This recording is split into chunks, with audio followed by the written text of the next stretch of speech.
Cordial saludo.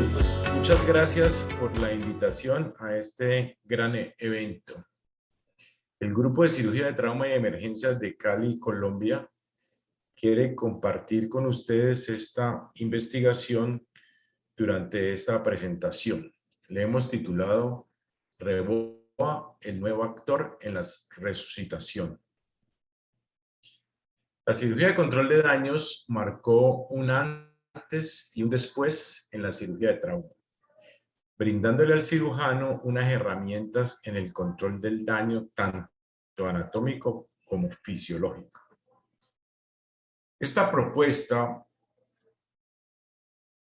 de un nuevo paradigma en el avance de la tecnología endovascular posiblemente sea el REBOA. Durante la mitad del siglo XX, los cirujanos expuestos al trauma realizaban un manejo agresivo y definitivo, con reparos anatómicos complejos y cirugías largas. Esto ocasionaba pérdidas sanguíneas abundantes, una reanimación volumétrica masiva y se desencadenaba una respuesta inflamatoria que terminaba en una falla metabólica. A esto se le denominó en el año 2000 la tríada de la muerte, y los componentes eran la acidosis, la hipotermia y la coagulopatía. A finales de los años 80, el doctor Stone describe la laparotomía abreviada, que fue muy revolucionario esta presentación y tuvo unas tasas de supervivencia mayores al 50%.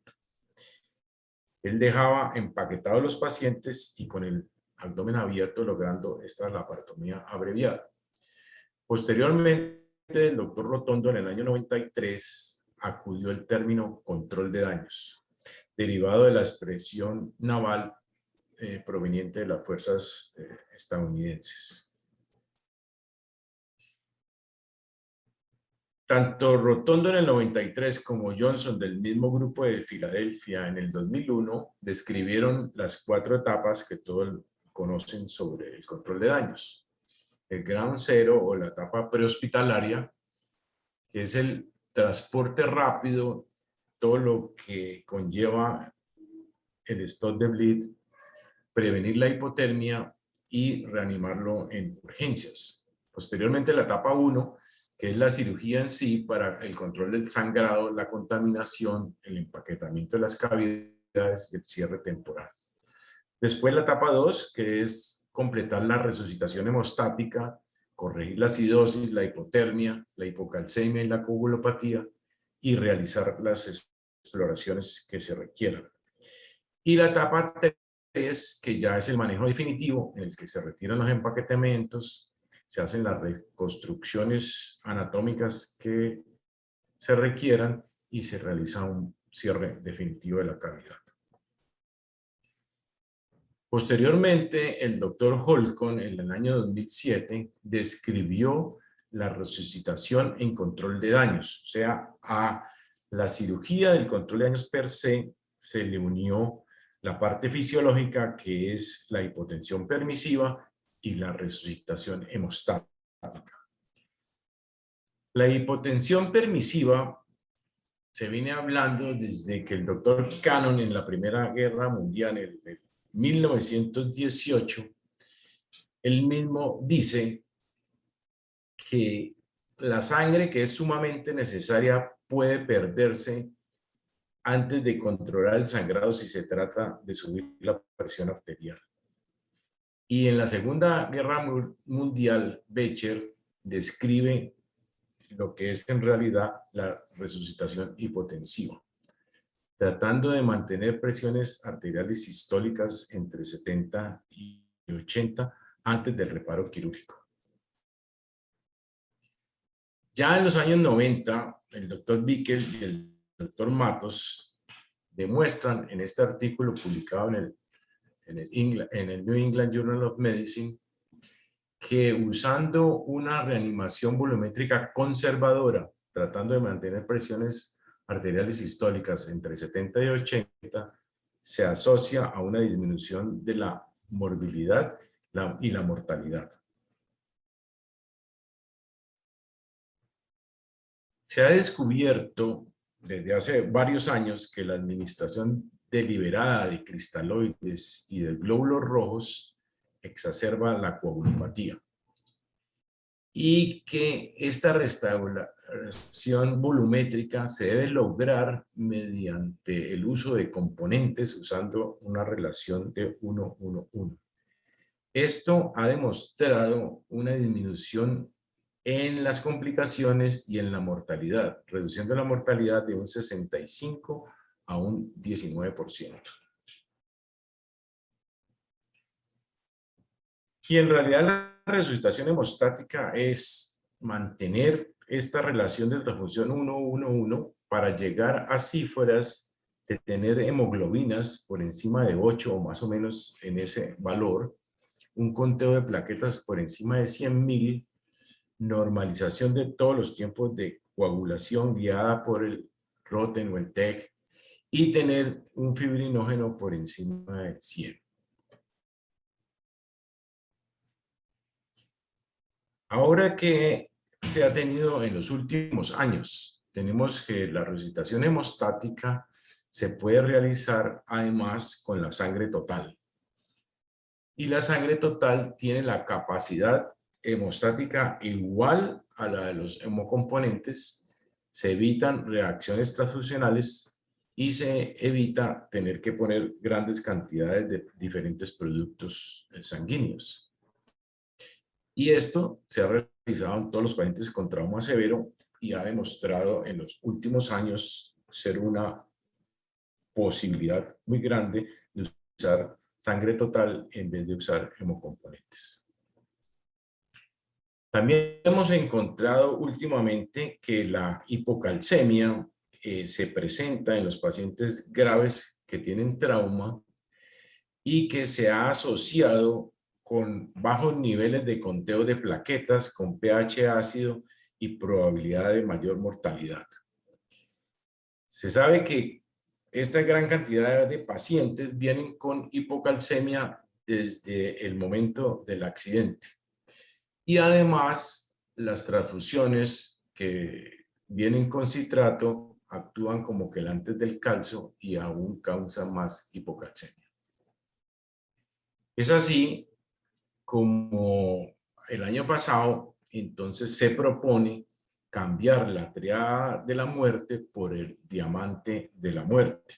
Y es como el doctor Diesel y Anderson en esta publicación del Journal de Trauma en el 2020 ya cambian la triada letal por el diamante letal. Y en español, pues lo hemos llamado el rombo de la muerte, en el que están implicados pues la acidosis, la hipotermia, la coagulopatía y la hipocalcemia. La cirugía de control de daños es una estrategia que trata de mejorar y de conservar la economía metabólica del paciente. Debe realizarse en pacientes con indicaciones muy precisas y no hacerlo en pacientes que no la necesitan. Y no solo es una decisión intraoperatoria, es una decisión que se debe hacer desde el preoperatorio y ya pensar que este paciente debe requerir una cirugía de control de daños. Se han establecido desde hace varios años indicaciones muy precisas, que son en general los pacientes con trauma abdominal penetrante, con presiones arteriales sistólicas por debajo de 90, o pacientes que tengan trauma penetrante con lesiones vasculares mayores y una pérdida estimada de sangre más de 1500, incapacidad del control de la hemorragia durante la cirugía, una necesidad de terminar pronto la laparotomía porque el paciente está entrando en la tierra de la muerte, acidosis, hipotermia y coagulopatía, o una incapacidad en el cierre de la pared abdominal para evitar la tensión y el síndrome de compartimento. Pero hay que tener claro la filosofía en la cirugía de control de daños. La cirugía de control de daños demanda un pensamiento distinto, un liderazgo, una estrategia, un compromiso, conocer bien la táctica, las técnicas, realizar un trabajo en equipo que debe ser virtud del cirujano y de todo su equipo. Es como verdaderamente ser un jugador de ajedrez que está teniendo una partida difícil y hay que entender la magnitud de la demanda metabólica con la cual está luchando el paciente.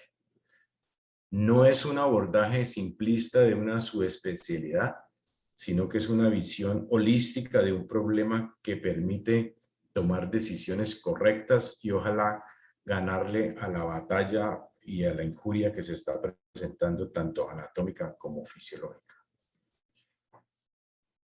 En la cirugía de control de daños, solicitar ayuda es un muy buen juicio del cirujano.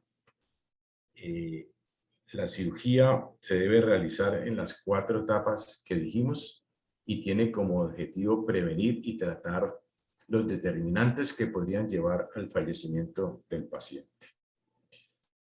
Entonces, como vimos acá, las 4 etapas y clásicas descritas por Johnson y anteriormente por Rotondo, nosotros estamos proponiendo que además de estas 4 etapas haya una etapa intermedia que se llama etapa Ribot, que es entre el grado 0, cuando es el manejo prehospitalario o en urgencias, y cuando usted inicia la cirugía, colocar los introductores cuando un paciente tenga presión arterial y sistólicas alrededor de 70 y colocar el catéter Ribot si es necesario en ese momento.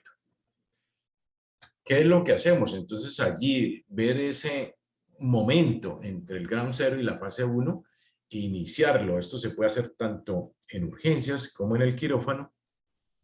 Y el Ribot tiene un beneficios muy grandes que es inicialmente aumenta o mantiene la presión arterial sistólica como uno quiere tenerla, impidiendo que el paciente las sistólicas bajen por debajo de 70, que tenga una perfusión cerebral y coronaria adecuada y que evite la exsanguinación.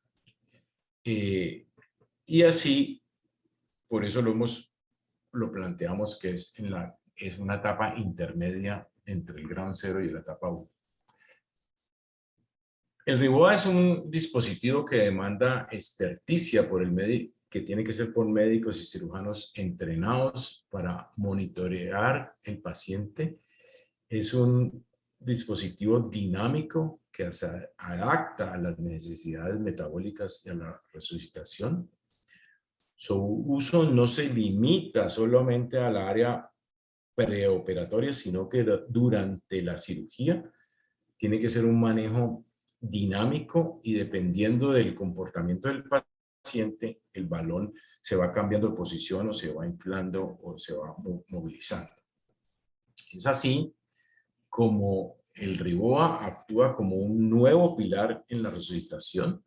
Usted hace sus técnicas de siempre del ATLS, tiene que ser por un cirujano entrenado, se convierte en una herramienta dinámica y es parte de la cirugía y de la resucitación de control de daños.